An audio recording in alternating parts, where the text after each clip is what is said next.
बृहद्दश्व बोले, महाराज पांडुनंदन, तुम जो यह कह रहे हो कि मुझसे बढ़कर अत्यंत भाग्यहीन कोई पुरुष कहीं भी नहीं है, उसके विषय में मैं तुम्हें एक प्राचीन इतिहास सुनाऊंगा। अनग पृथ्वीपते, यदि तुम सुनना चाहो तो मैं उस व्यक्ति का परिचय दूंगा जो इस पृथ्वी पर तुमसे भी अधिक दुखी राजा था। वैशंपायन जी कहते हैं, जन्मेजय, तब राजा युधिष्ठिर ने मुनि से कहा, भगवन, अवश्य कहिए, जो मेरी जैसी संकटपूर्ण स्थिति में पहुंचा हुआ हो उस राजा का चरित्र मैं सुनना चाहता हूं। बृहद्दश्व ने कहा, राजन, अपने धर्म से कभी च्युत न होने वाले भूपाल, तुम भाइयों सहित सावधान होकर सुनो। इस पृथ्वी पर जो तुमसे भी अधिक दुखी राजा था उसका परिचय देता हूं। निषद देश में वीरसेन नाम से प्रसिद्ध एक भूपाल हो गए हैं। उन्हीं के पुत्र का नाम नल था, जो धर्म और अर्थ के तत्वज्ञ थे।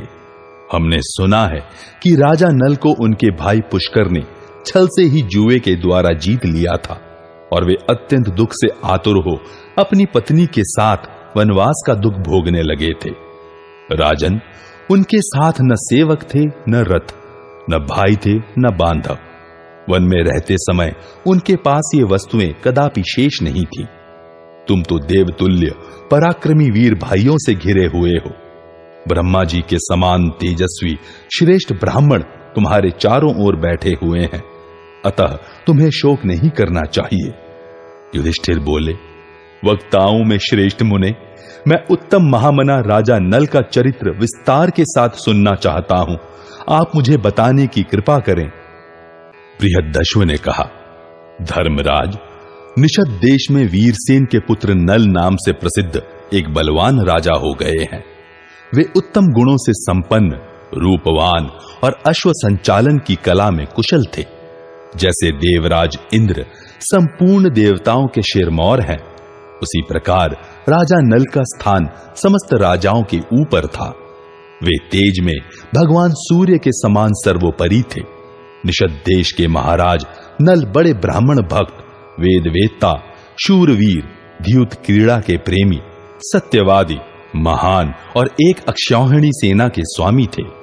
वे श्रेष्ठ स्त्रियों को प्रिय थे और उदार, जितेंद्रिय, प्रजाजनों के रक्षक तथा साक्षात मनु के समान धनुर्धरों में उत्तम थे। इसी प्रकार उन दिनों विदर्भ देश में भयानक पराक्रमी भीम नामक राजा राज्य करते थे। वे शूरवीर और सर्व सद्गुण संपन्न थे। उन्हें कोई संतान नहीं थी, अतः संतान प्राप्ति की कामना उनके हृदय में सदा बनी रहती थी। भारत, राजा भीम ने अत्यंत एकाग्रचित होकर संतान प्राप्ति के लिए महान प्रयत्न किया। उन्हीं दिनों उनके यहां दमन नामक ब्रह्म ऋषि पधारे। राजेंद्र, धर्मज्ञ तथा संतान की इच्छा वाले उस भीम ने अपनी रानी सहित उन महातेजस्वी मुनि को पूर्ण सत्कार करके संतुष्ट किया। महायशस्वी दमन मुनि ने प्रसन्न होकर पत्नी सहित राजा भीम को एक कन्या और 3 उदार पुत्र प्रदान किए। कन्या का नाम था दमयंती और पुत्रों के नाम थे दम, दांत तथा दमन। ये सभी बड़े तेजस्वी थे। राजा के तीनों पुत्र गुण संपन्न, भयंकर वीर और भयानक पराक्रमी थे। सुंदर कटि प्रदेश वाली दमयंती रूप, तेज, यश, श्री और सौभाग्य के द्वारा तीनों लोकों में विख्यात यशस्विनी हुई। जब उसने युवा अवस्था में प्रवेश किया, उस समय 100 दासियां और 100 सखियां वस्त्राभूषणों से अलंकृत हो सदा उसकी सेवा में उपस्थित रहती थी। मानो देवांगनाएं शची की उपासना करती हों। अनिंद्य सुंदर अंगों वाली भीम कुमारी दमयंती सब प्रकार के आभूषणों से विभूषित हो सखियों की मंडली में वैसी ही शोभा पाती थी जैसे मेघमाला के बीच विद्युत प्रकाशित हो रही हो। वह लक्ष्मी के समान अत्यंत सुंदर रूप से सुशोभित थी। उसके नेत्र विशाल थे। देवताओं और यक्षों में भी वैसी सुंदरी कन्या कहीं देखने में नहीं आती थी। मनुष्यों तथा अन्य वर्ग के लोगों में भी वैसी सुंदरी पहले न तो कभी देखी गई थी और न सुनने में ही आई थी। उस बाला को देखते ही चित्त प्रसन्न हो जाता था। वह देव वर्ग में भी श्रेष्ठ सुंदरी समझी जाती थी। नरश्रेष्ठ नल भी इस भूतल के मनुष्यों में अनुपम सुंदर थे। उनका रूप देखकर ऐसा जान पड़ता था मानो नल के आकार में स्वयं मूर्तिमान कामदेव ही उत्पन्न हुआ हो। लोग कौतूहलवश दमयंती के समीप नल की प्रशंसा करते थे और निषद राज नल के निकट बार बार दमयंती के सौंदर्य की सराहना किया करते थे। कुंती नंदन इस प्रकार निरंतर एक दूसरे के गुणों को सुनते सुनते उन दोनों में बिना देखे ही परस्पर अनुराग उत्पन्न हो गया। उनकी वह कामना दिन दिन बढ़ती ही चली गई। जब राजा नल उस काम वेदना को हृदय के भीतर छिपाए रखने में असमर्थ हो गए, तब वे अंतःपुर के समीपवर्ती उपवन में जाकर एकांत में बैठ गए। इतने ही में उनकी दृष्टि कुछ हंसों पर पड़ी जो सुवर्णमय पंखों से विभूषित थे। वे उसी उपवन में विचर रहे थे। राजा ने उनमें से एक हंस को पकड़ लिया।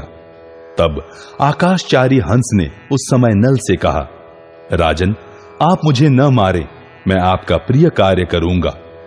निषद नरेश, मैं दमयंती के निकट आपकी ऐसी प्रशंसा करूंगा जिससे वह आपके सिवा दूसरे किसी पुरुष को मन में कभी स्थान न देगी। हंस के ऐसा कहने पर राजा नल ने उसे छोड़ दिया। फिर वे हंस वहां से उड़कर विदर्भ देश में गए। तब विदर्भ नगरी में जाकर वे सभी हंस दमयंती के निकट उतरे। दमयंती ने भी उन अद्भुत पक्षियों को देखा। सखियों से घिरी हुई राजकुमारी दमयंती उन अपूर्व पक्षियों को देखकर बहुत प्रसन्न हुई और तुरंत ही उन्हें पकड़ने की चेष्टा करने लगी। तब हंस उस प्रमदा वन में सब ओर विचरण करने लगे। उस समय सभी राजकन्याओं ने एक एक करके उन सभी हंसों का पीछा किया। दमयंती जिस हंस के निकट दौड़ रही थी, उसने उससे मानवी वाणी में कहा, राजकुमारी दमयंती, सुनो, निषद देश में नल नाम से प्रसिद्ध एक राजा है जो अश्विनी कुमारों के समान सुंदर हैं। मनुष्यों में तो कोई उनके समान है ही नहीं। सुंदरी, रूप की दृष्टि से तो वे मानो स्वयं मूर्तिमान कामदेव से ही प्रतीत होते हैं। सुमध्य में यदि तुम उनकी पत्नी हो जाओ तो तुम्हारा जन्म और यह मनोहर रूप सफल हो जाए। हम लोगों ने देवता, गंधर्व, मनुष्य, नाग तथा राक्षसों को भी देखा है, परंतु हमारी दृष्टि में अब तक उनके जैसा कोई भी पुरुष पहले कभी नहीं आया है। तुम रमणियों में रत्न स्वरूपा हो और नल पुरुषों के मुकुटमणि हैं। यदि किसी विशिष्ट नारी का विशिष्ट पुरुष के साथ संयोग हो तो वह विशेष गुणकारी होता है। राजन, हंस के इस प्रकार कहने पर दमयंती ने उससे कहा, पक्षीराज, तुम नल के निकट भी ऐसी ही बातें कहना। राजन, विदर्भ राजकुमारी दमयंती से तथास्तु कहकर वह हंस पुनः निषद देश में आया और उसने नल से सब बातें निवेदन की। दमयंती ने जब से हंस की बातें सुनी, तब से राजा नल के प्रति अनुरक्त हो जाने के कारण वह अस्वस्थ रहने लगी। तदनंतर उसके मन में सदा चिंता बनी रहती थी। स्वभाव में दैन्य आ गया, चेहरे का रंग फीका पड़ गया और दमयंती दिन दिन दुबली होने लगी। उस समय वह प्राय लंबी सांसें खींचती रहती थी। ऊपर की ओर निहारती हुई सदा नल के ध्यान में परायण रहती थी। देखने में उन्मत्त सी जान पड़ती थी। उसका शरीर पांडु वर्ण का हो गया। काम वेदना की अधिकता से उसकी चेतना क्षण क्षण में विलुप्त सी हो जाती थी। उसकी शैया, आसन तथा भोग सामग्रियों में कहीं भी प्रीति नहीं होती थी। वह न तो रात में सोती और न दिन में ही बारंबार हाय हाय करके रोती ही रहती थी। उसकी वैसी आकृति और अस्वस्थ अवस्था का क्या कारण है, यह सखियों ने संकेत से जान लिया। तदनंतर दमयंती की सखियों ने विदर्भ नरेश को उसकी उस अस्वस्थ अवस्था के विषय में सूचना दी। सखियों के मुख से दमयंती के विषय में वैसी बातें सुनकर राजा भीम ने बहुत सोचा विचारा, परंतु अपनी पुत्री के लिए कोई विशेष महत्वपूर्ण कार्य उन्हें नहीं सूझ पड़ा। वे सोचने लगे कि क्यों मेरी पुत्री आजकल स्वस्थ नहीं दिखाई देती है। राजा ने बहुत सोचने विचारने के बाद यह निश्चय किया कि मेरी पुत्री अब युवा अवस्था में प्रवेश कर चुकी, अतः दमयंती के लिए स्वयंवर रचाना ही उन्हें अपना विशेष कर्तव्य दिखाई दिया। राजन, विदर्भ नरेश ने सब राजाओं को इस प्रकार निमंत्रित किया, वीरों, मेरे यहां कन्या का स्वयंवर है, आप लोग पधार कर इस उत्सव का आनंद लें। दमयंती का स्वयंवर होने जा रहा है, यह सुनकर सभी नरेश विदर्भ राज भीम के आदेश से हाथी, घोड़ों तथा रथों की तुमुल ध्वनि से पृथ्वी को गुंजाते हुए उनकी राजधानी में गए। उस समय उनके साथ विचित्र माला एवं आभूषणों से विभूषित बहुत से सैनिक देखे जा रहे थे। महाबाहु राजा भीम ने वहां पधारे हुए उन महामना नरेशों का यथा योग्य पूजन किया। तत्पश्चात वे उनसे पूजित हो वहीं रहने लगे। इसी समय देवऋषि प्रवर, महान व्रतधारी महाप्राज्ञ नारद और पर्वत दोनों महात्मा इधर से घूमते हुए इंद्रलोक में गए। वहां उन्होंने देवराज के भवन में प्रवेश किया। उस भवन में उनका विशेष आदर सत्कार एवं पूजन किया गया। उन दोनों की पूजा करके भगवान इंद्र ने उनसे उन दोनों के तथा संपूर्ण जगत के कुशल मंगल एवं स्वस्थता का समाचार पूछा। तब नारद जी ने कहा, प्रभो देवेश्वर, हम लोगों की सर्वत्र कुशल है और समस्त लोक में भी राजा लोग सकुशल हैं। बृहदश्व कहते हैं, राजन, नारद की बात सुनकर बल और वृत्तासुर का वध करने वाले इंद्र ने उनसे पूछा, मुने, जो धर्मज्ञ भूपाल अपने प्राणों का मोह छोड़कर युद्ध करते हैं और पीठ न दिखाकर लड़ते समय किसी शस्त्र के आघात से मृत्यु को प्राप्त होते हैं, उनके लिए हमारा यह स्वर्गलोक अक्षय हो जाता है और मेरी ही तरह उन्हें भी यह मनोवांछित भोग प्रदान करता है। वे शूरवीर क्षत्रिय कहां हैं? अपने उन प्रिय अतिथियों को आजकल मैं यहां आते नहीं देख रहा हूं। इंद्र के ऐसा पूछने पर नारद जी ने उत्तर दिया। नारद जी बोले, मघवन, मैं वह कारण बताता हूं जिससे राजा लोग आजकल यहां नहीं दिखाई देते। सुनिए, विदर्भ नरेश भीम के यहां दमयंती नाम से प्रसिद्ध एक कन्या उत्पन्न हुई है, जो मनोहर रूप सौंदर्य में पृथ्वी की संपूर्ण युवतियों को लांग गई है। इंद्र, अब शीघ्र ही उसका स्वयंवर होने वाला है। उसी में सब राजा तथा राजकुमार जा रहे हैं। बल और वृत्तासुर के नाशक इंद्र, दमयंती संपूर्ण जगत का एक अद्भुत रत्न है, इसलिए सब राजा उसे पाने की विशेष अभिलाषा रखते हैं। ये बात हो ही रही थी कि देवश्रेष्ठ लोकपाल गण अग्नि सहित देवराज के समीप आए। तदनंतर उन सब ने नारद जी की ये विशिष्ट बातें सुनी। सुनते ही वे सब के सब हर्षोल्लास से परिपूर्ण हो बोले, हम लोग भी उस स्वयंवर में चले। महाराज, तदनंतर वे सब देवता अपने सेवक गणों और वाहनों के साथ विदर्भ देश में गए, जहां समस्त भूपाल एकत्र हुए थे। कुंती नंदन, उदार हृदय राजा नल भी विदर्भ नगर में समस्त राजाओं का समागम सुनकर दमयंती में अनुरक्त हो वहां गए। उस समय देवताओं ने पृथ्वी पर मार्ग में खड़े हुए राजा नल को देखा। रूप संपत्ति की दृष्टि से वे साक्षात मूर्तिमान कामदेव से जान पड़ते थे। सूर्य के समान प्रकाशित होने वाले महाराज नल को देखकर वे लोकपाल उनके रूप वैभव से चकित हो दमयंती को पाने का संकल्प छोड़ बैठे।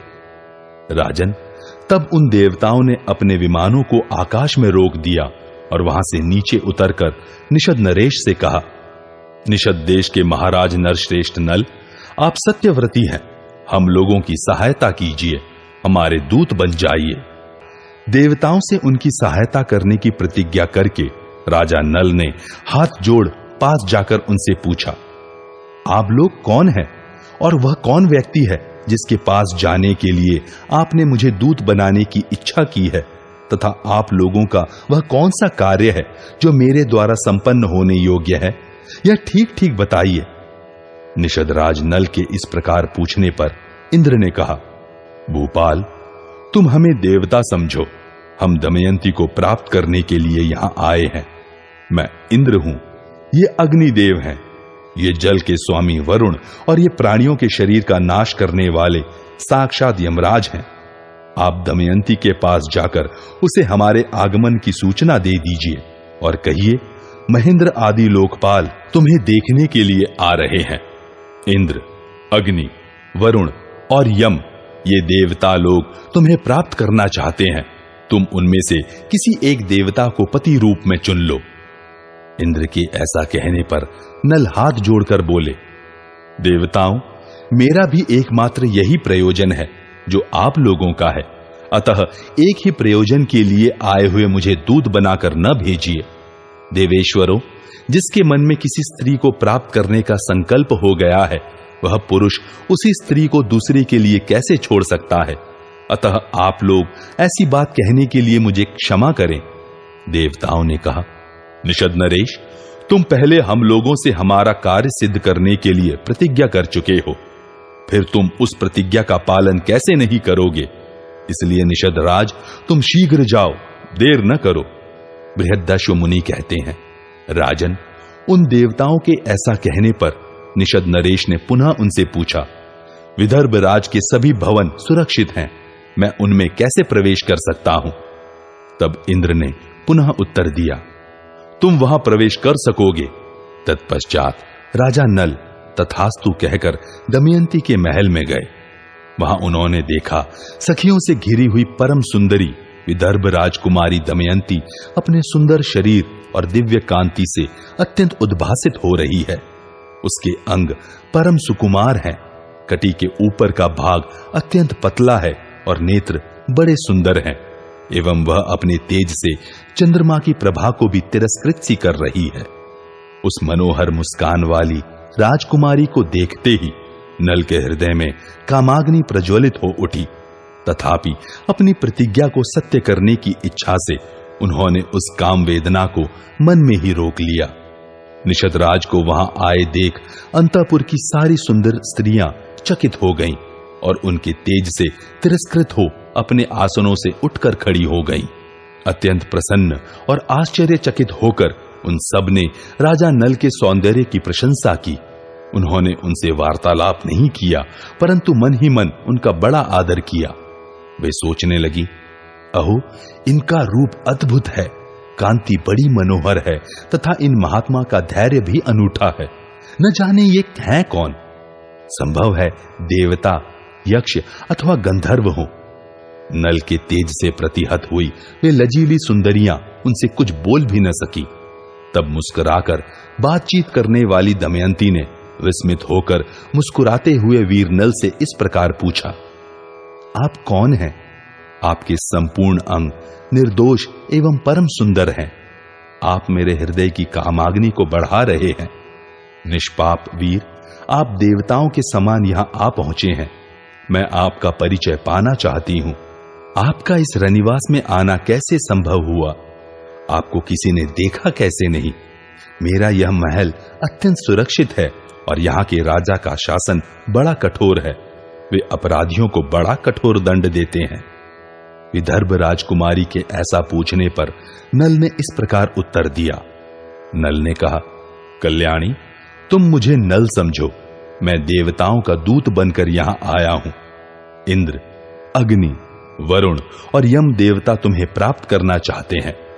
शोभने, तुम उनमें से किसी एक को अपना पति चुन लो। उन्हीं देवताओं के प्रभाव से मैं इस महल के भीतर आया हूं और मुझे कोई देख न सका है। भीतर प्रवेश करते समय न तो किसी ने मुझे देखा है और न रोका ही है।